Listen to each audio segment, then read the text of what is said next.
Shalom from Israel. I'm Hanani Naftali, bringing you the latest updates from the Middle East.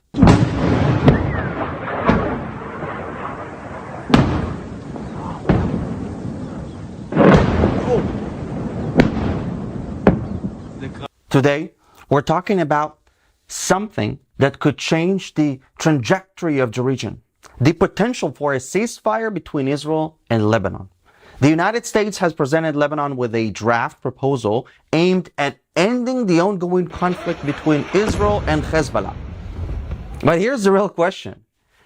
Is this just another diplomatic band-aid, or could this actually be the beginning of true peace? Let's be honest. Can you trust a terror organization like Hezbollah to keep its word? Stay with me, because this isn't just about borders and resolutions. It's about the survival of nations, the cost of appeasement, and the courage to stand for what's right.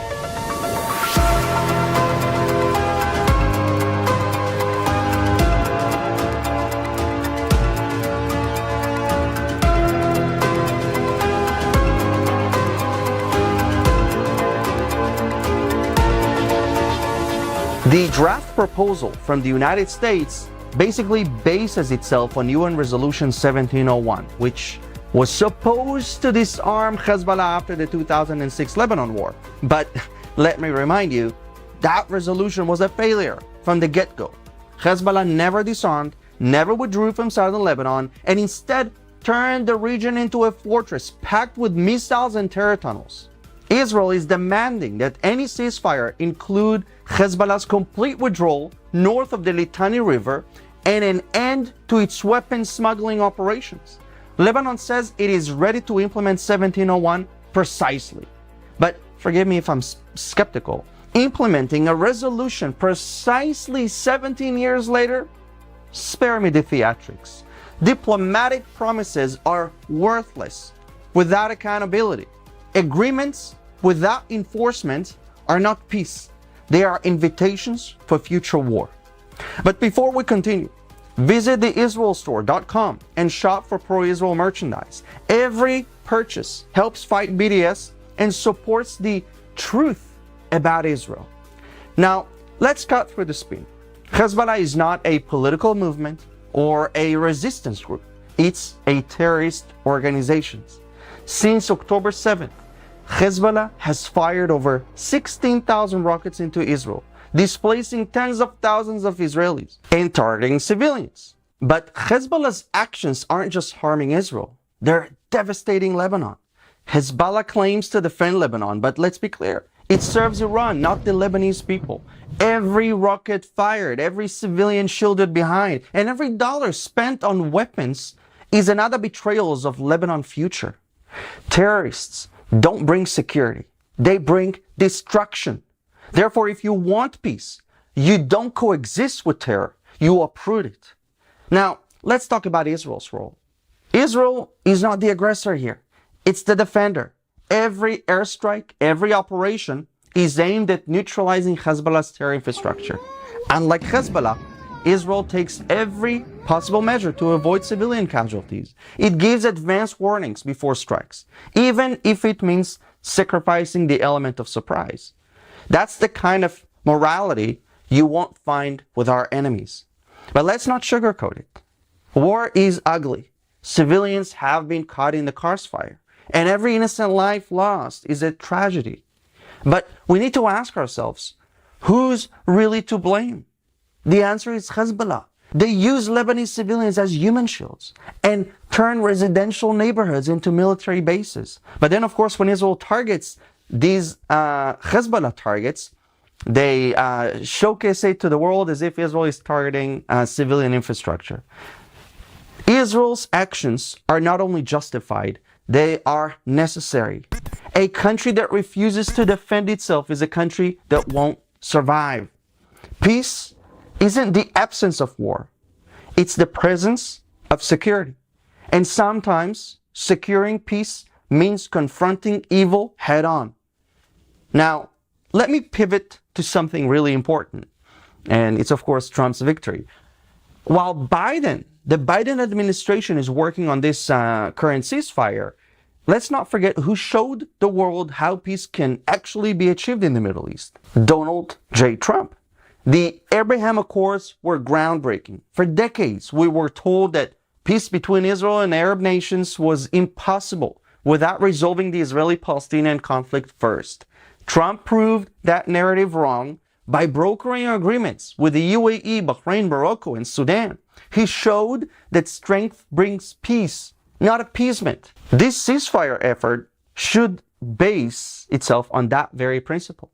The groundwork laid by the Trump administration has made it clear. When America leads with strength and moral clarity, the Middle East follows.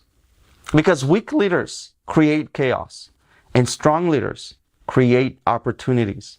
The Abraham Accords were proof that courage and conviction can change the world. Lebanon is at a historic crossroad. Will it continue to be a hostage to Hezbollah and Iran, or will it reclaim its sovereignty and dignity? The Lebanese people deserve better than this. They deserve a country free from the grip of the terrorist organization that has turned their homeland into a war zone. Let's not forget who started this war between Israel and Lebanon. It was not Israel. Lebanon's leaders must rise to the occasion. Implementing Resolution 1701 isn't just a favor to Israel. It's a necessity for their survival. But let's be real. This won't happen unless the international community holds Hezbollah and Iran accountable. Sanctions, military deterrence, and political isolation are the only languages these regimes understand. You don't appease it. Enough is enough. And this world needs leaders that are not scared of taking bold action. Enough with the words. Time is for action. Lebanon's leaders need to stop playing victim and start taking responsibility. Blaming Israel won't rebuild your economy or protect your people. True sovereignty isn't granted, it's earned. Lebanon's freedom from terror will only come when its leaders prioritize their people over their proxies. Israel has made it very clear. Any ceasefire must include Hezbollah's withdrawal from north of the Litani, as we've mentioned it. Its complete disarmament from weapons, Hezbollah, and a robust enforcement mechanism.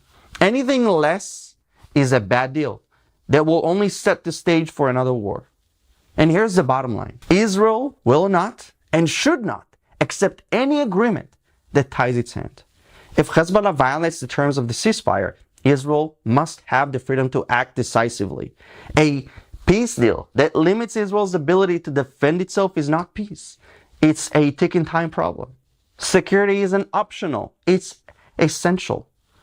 Now, the critics of Israel love to point to the civilian casualties in Lebanon as evidence that Israel is in the wrong. But let's set the record straight. The blame lies squarely with Hezbollah. Hezbollah fires rockets from civilian areas, stores weapons in schools and hospitals, and uses human shields to protect its leaders. These are war crimes. Israel, on the other hand, goes above and beyond to minimize collateral damage, even when it puts its own soldiers at greater risk.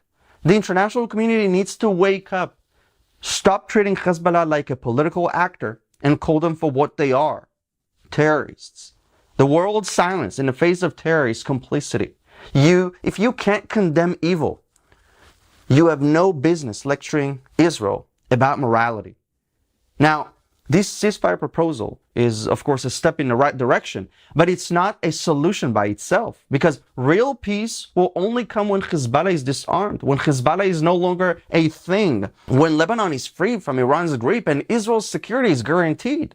Israel isn't just fighting for itself. It's fighting for the stability of the entire region. A strong Israel is the cornerstone of a peaceful Middle East. So, what can you do to support the truth? Well, first of all, hit that subscribe button on my YouTube channel. Together we can combat the lies and misinformation spread by anti-Israel activists. Let's pray for peace, but also demand justice.